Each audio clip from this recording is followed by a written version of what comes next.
What's up, everybody? It's Moritz here, coming to you again with a new video.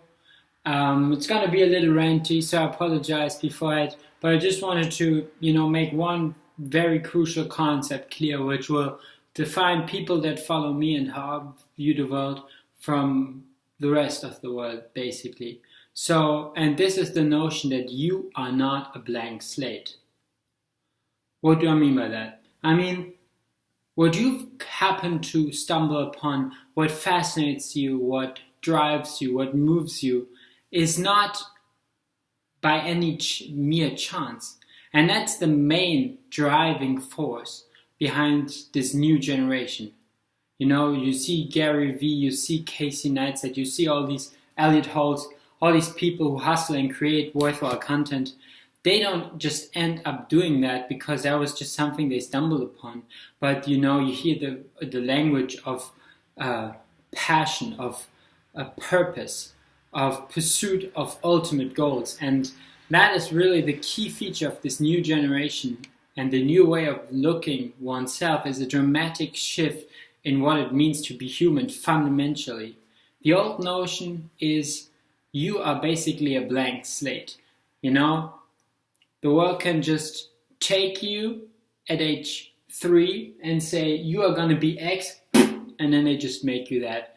And that will happen. You will just, accept your faith, come to love whatever the machine hands you. If the machine gives you a carrot for this, if the machine wipes you for another thing, then you're just being programmed to love that thing. And that's how the economy works. And most people rationalizing why they're not where they are, studying law or business, and they just don't feel happy with it. They'll say, I could if I only want to, and then I could love it, but they're never gonna love it because that's the old bullshit way of thinking, making people mind slaves and just, fucking everything up. What Alice Miller, psychoanalysis called dark pediology. Black, like black magic, black pediology. Because, instead of inside out growth, like the new generation, or we as people who have this new vision push it, they see outside in. They see you're programmable like a computer. I can just, say, whoever you are, you ended up loving poetry, that's fine, that's lovely. I could have made you a physicist. If only I had the right instruments, and it was just by mere accident that some doors opened up for you and brought you where you were. And it's funny because the very same things can be viewed in totally different way. For example, if you think about somebody who is, maybe they're good in philosophy and in math, or they're good at,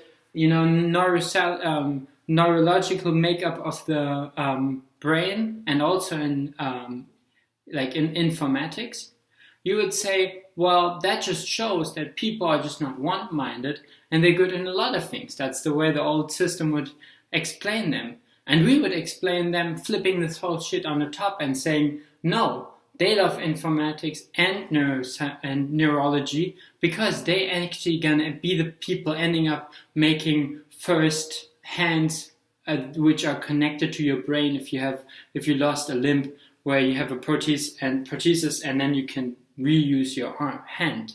Those are the first people going to make this. And a person who studies philosophy and mathematics, they're going to bridge it like Alfred Northwood did, who bridged over being a math professor, or Bernard Russell, for example, or Frege, who was the person who reformed logic and the way philosophers in the 20th century thought about logic. He was a mathematician and a philosopher, and he bridged it, but he didn't bridge it because he ended up being good in both and then kind of mix it together because he was bored. No, because that was him to begin with, and that's why he had a passion for math and a passion for philosophy and ended up doing exactly that. So we change it and we just say, there's in several lines from Waldo Emerson, there's this snippet which I always come back to, where he says that the eye was placed to testify of a particular ray coming through it, and everything we see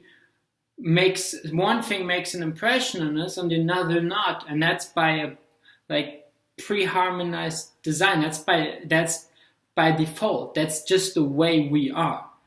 And, you know, people are very logic and scientific about everything. That doesn't fit in their neat system of how the world is structured in boxes, because they say, well, we can't find that. There's no poet in the little children which I could just grab out of. But if you just let somebody do whatever the fuck they want to do, they'll show you.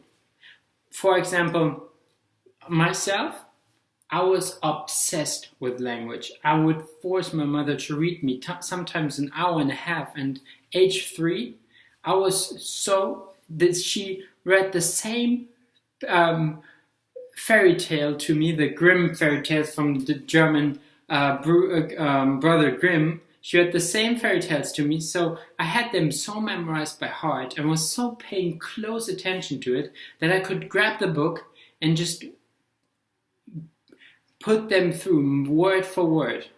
There were also a lot of colorful pictures, but I knew which word, how the sentence structure was, which word followed which, word by word, and when to turn the page.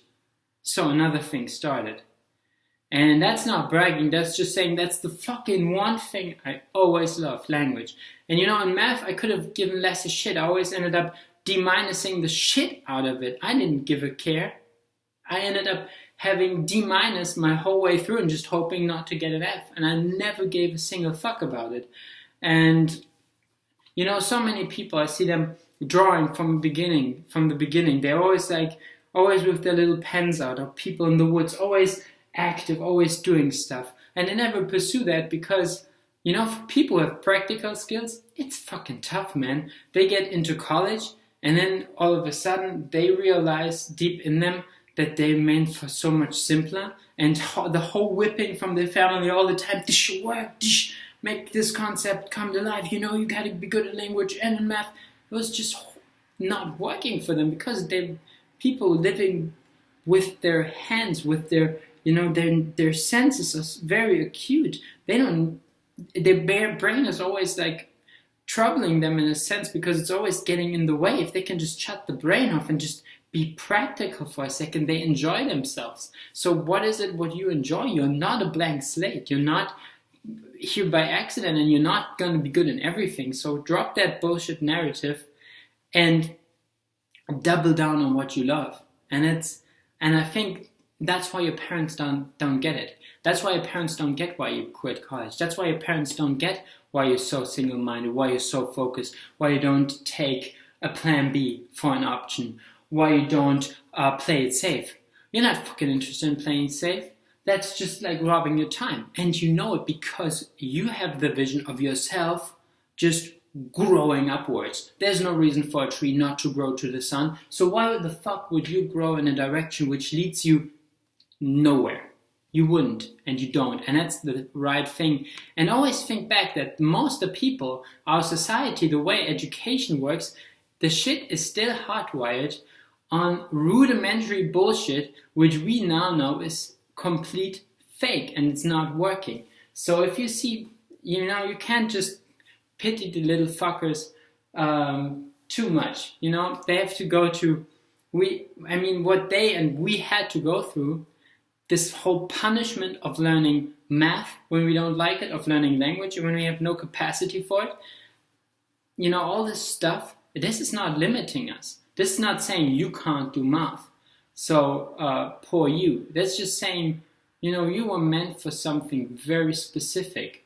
And that's why everything makes sense. That's why I love this author. That's why I love this book. That's why you love this phenomenon in nature. That's why you've always been interested in this. That's why your eyes gleam when you go into the woods, or don't, or fashion, or not, or music, or what else, or theater, or drama, or movies. There is always something which is just going to excite you way more than anything else.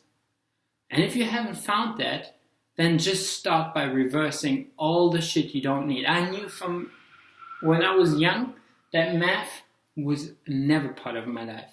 I started a philosophy major and I avoided the shit out of it.